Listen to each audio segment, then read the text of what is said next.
In West Texas, oil and gas sit on top of the throne for energy production. Oil is king and will continue to be king for a long time. But in the past decade, new renewable energy sources have started to make their way into this vast desert landscape.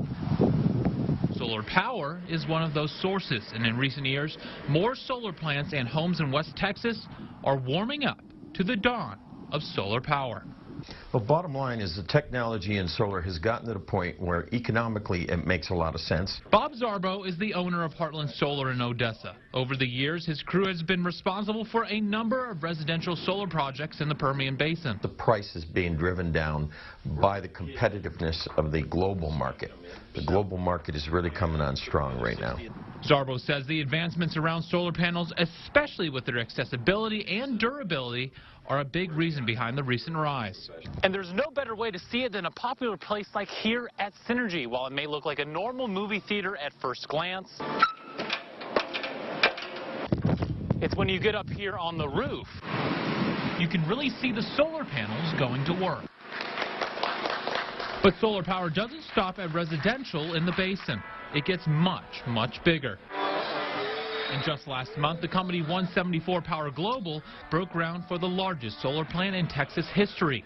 These plants power multiple areas, including the oil and gas industry itself. They say the West Texas landscape was ideal for the project. So you need to have good sun, and there's plenty of it here.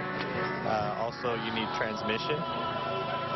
You need to find a good flat land, and you need to find a buyer for the electricity. Large solar plants like these don't just bring in power, they bring in jobs and money. According to 174, just the construction of the plant alone will bring in hundreds of jobs.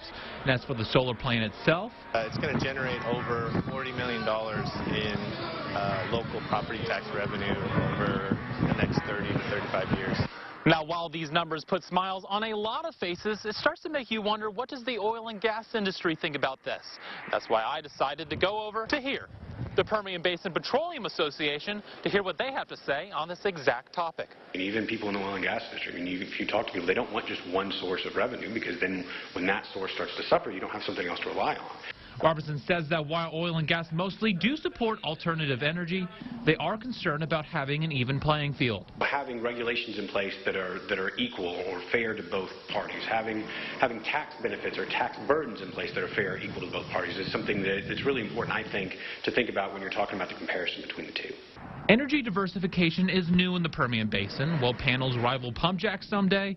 Well, it's too early to tell. But one thing is for sure, for right now in West Texas, solar is here to stay. Coming out more and more, people are realizing there's more than one way that you can get the energy you need for your daily needs.